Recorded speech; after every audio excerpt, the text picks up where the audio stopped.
സർക്കാരിന്റെ കെടുകാര്യസ്ഥതയാണ് കേരളത്തെ ഇരുട്ടിലാക്കിയതെന്ന് ഡിവൈഎഫ്ഐ സംസ്ഥാന സെക്രട്ടറി വി.കെ. സനോജ്. ഭരിക്കാൻ അറിയില്ലെങ്കിൽ സതീശൻ മേനോനും സണ്ണി ജോസഫും വേറെ പണിക്ക് പോകണം. ഭരിക്കാൻ സമയമില്ലാത്ത സ്ഥിതിയാണ് മുഖ്യമന്ത്രിക്കും മന്ത്രിമാർക്കും. കഴിഞ്ഞ 10 വർഷം എങ്ങനെ പവർ കട്ടില്ലാതെ സംസ്ഥാനത്തെ LDF സർക്കാർ കൊണ്ടുപോയി എന്ന് പഠിക്കാൻ സതീശൻ തയ്യാറാകണമെന്നും സനോജ് ആവശ്യപ്പെട്ടു. പവർ കട്ടിനെതിരെ കണ്ണൂരിൽ ഡിവൈഎഫ്ഐ നടത്തിയ വൈദ്യുതി ഭവൻ മാർച്ച് ഉദ്ഘാടനം ചെയ്യുകയായിരുന്നു അദ്ദേഹം. സതീശൻ മേനോൻ അധികാരത്തിൽ വന്നതു മുതൽ കേരളം ഇരുട്ടിലാണെന്ന് ഡിവൈഎഫ്ഐ സംസ്ഥാന സെക്രട്ടറി വി.കെ. സനോജ് MLA പറഞ്ഞു. ലോകകപ്പ് ഫുട്ബോൾ കാണാൻ ജനറേറ്റർ വെക്കേണ്ട അവസ്ഥയിലാണ് ജനങ്ങൾ. സർക്കാരിന്റെ പിടിപ്പുകേടാണ് ഇതിന് കാരണം. കഴിഞ്ഞ 10 വർഷം പവർ കട്ടില്ലാത്ത കേരളം എങ്ങനെ ഉണ്ടായി എന്ന് LDF സർക്കാരിനെ കണ്ടു പഠിക്കണം. ഈ സതീശൻ മേനോൻ അധികാരത്തിൽ വന്നതിന് ശേഷം കഴിഞ്ഞ കുറച്ച് ദിവസങ്ങൾക്കുള്ളിൽ കേരളത്തിൽ എല്ലാവരും ഈ പവർ കട്ടിൻ്റെയും ലോഡ് ഷെഡിങ്ങിൻ്റെയും വലിയ ദുരിതം അനുഭവിച്ചുകൊണ്ടിരിക്കുകയാണ്. ലോകത്തെമ്പാടുമുള്ള ആളുകൾ ആവേശത്തോടുകൂടി ലോകകപ്പ് ഫുട്ബോൾ വീക്ഷിക്കുന്ന സമയമാണ്. ആവേശകരമായ ഫൈനൽ പോരാട്ടം നമ്മളെല്ലാം പ്രതീക്ഷയോടുകൂടി കാത്തു നിൽക്കുകയാണ്. ഇപ്പോൾ ആ ഫൈനൽ പോരാട്ടം അത് ആവേശത്തോടുകൂടി കാണാൻ വേണ്ടി ആളുകളെല്ലാം ജനറേറ്റർ ഏൽപ്പിക്കേണ്ടി വരുന്ന ഒരു നിലയിലേക്ക് കാര്യങ്ങൾ പോയി. ചില ഘട്ടത്തിൽ ജൂൺ ആദ്യം തന്നെ മഴയുണ്ടാവും. ചില സന്ദർഭങ്ങളിൽ ജൂലൈ മാസം അവസാനം മഴ പെയ്ത സാഹചര്യം കേരളത്തിലുണ്ടായിട്ടുണ്ട്. ഈ കഴിഞ്ഞ 10 വർഷക്കാലം എടുത്ത് പരിശോധിച്ചാൽ ഇങ്ങനെല്ലാമുള്ള പ്രതിസന്ധി ഘട്ടത്തെ എങ്ങനെ തരണം ചെയ്തു എന്നുകൂടി പഠിക്കാൻ ഈ വൈദ്യുതി മന്ത്രിയും മുഖ്യമന്ത്രിയും തയ്യാറാവണം. നിങ്ങൾക്കതിന് സമയമില്ലെങ്കിൽ നിങ്ങളുടെ ഓഫീസിൽ പിടിച്ചിരുത്തിയിട്ടുള്ള കുറേ ആളുകളുണ്ടല്ലോ, അവരെല്ലാം വിട്ടിട്ട് കഴിഞ്ഞ 10 വർഷക്കാലം എങ്ങനെയായിരുന്നു ഇത് പ്രതിസന്ധി പരിഹരിച്ചത് എന്ന് പഠിക്കാൻ നിങ്ങൾ തയ്യാറാവണം. അവരെ അങ്ങോട്ട് വിടണം. പവർ കട്ടിന് മഴയെയാണ് സർക്കാർ പഴിക്കുന്നത്. 2017 ഇതിനേക്കാൾ മഴ കുറവായിരുന്നു. അന്നുപോലും പവർ കട്ട് ഏർപ്പെടുത്തിയില്ല. കർണാടക അധിക വൈദ്യുതി വിൽക്കുകയാണ്. അവിടെയും കോൺഗ്രസ് നേതൃത്വത്തിലുള്ള സർക്കാരാണുള്ളത്. ആ അനുകൂല സാഹചര്യം പ്രയോജനപ്പെടുത്താൻ പോലും സർക്കാരിന് കഴിഞ്ഞില്ല.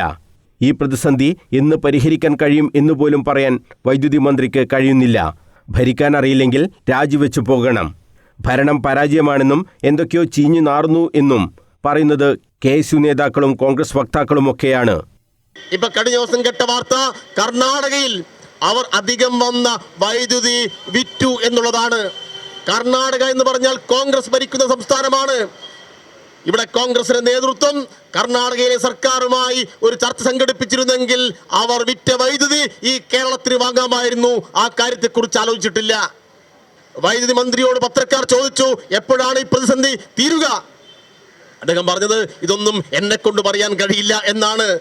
ഇതൊന്നും പറയാൻ കഴിയുന്നില്ലെങ്കിൽ, ഇതിലൊന്നും ഇടപെടാൻ കഴിയുന്നില്ലെങ്കിൽ, ഇതിൽ പരിഹരിക്കാൻ കഴിയുന്നില്ലെങ്കിൽ ഈ പണി മാറ്റിവെച്ചിട്ട് വേറെ വല്ല പണിക്കും പോകണം മിസ്റ്റർ. നിങ്ങൾ എന്തിനാണ് ഈ മന്ത്രി പദവിയിൽ അള്ളിപ്പിടിച്ചിരിക്കുന്നത്? ഇങ്ങനൊരു കഴിവുകെട്ട മന്ത്രി ഇതുവരെ ഉണ്ടായിട്ടുണ്ടോ?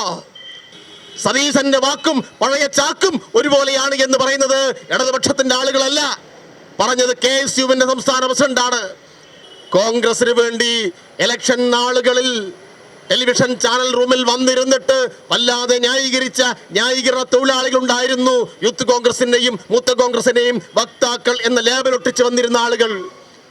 അവരിൽ പലരും പറയുന്നു ഈ ഭരണത്തിൽ എന്തൊക്കെയോ ചീഞ്ഞു നാറുന്നു. വാ തുറന്നാൽ വിഷം തൊപ്പുന്ന ശശികലയെ പോലുള്ളവർക്ക് മുഖ്യമന്ത്രിയുടെ ഓഫീസിൽ കയറി ഇറങ്ങാമെങ്കിലും KSU പ്രസിഡന്റിന് ആ അനുവാദം കിട്ടുന്നില്ല. എല്ലാ ദിവസവും ആധികാരികമായി പച്ചനുണകൾ പറയുന്നു എന്നതിനപ്പുറം ഒരു ഭരണവും കേരളത്തിൽ നടക്കുന്നില്ലെന്നും വി.കെ. സനോജ് MLA വ്യക്തമാക്കി. ഡിവൈഎഫ്ഐ ജില്ലാ കമ്മിറ്റിയുടെ ആഭിമുഖ്യത്തിൽ കണ്ണൂർ വൈദ്യുതി ഭവനിലേക്ക് നടത്തിയ മാർച്ച് ഉദ്ഘാടനം ചെയ്യുകയായിരുന്നു അദ്ദേഹം. ഓഫീസിനു മുന്നിൽ പ്രവർത്തകർ ചൂട്ടും മെഴുകുതിരിയും റാന്തലും കത്തിച്ച് പ്രതിഷേധം നടത്തി.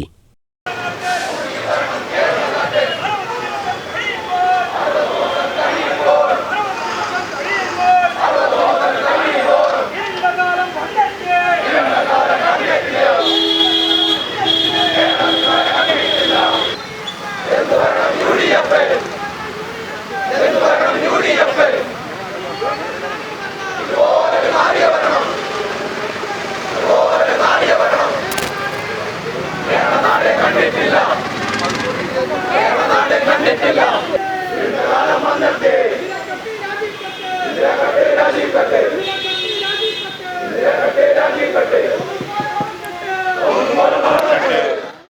ഡിവൈഎഫ്ഐ ജില്ലാ പ്രസിഡന്റ് കെ അനുശ്രീ അധ്യക്ഷത വഹിച്ചു.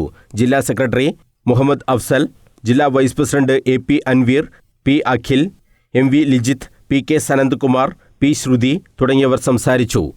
News bureau, Kannur.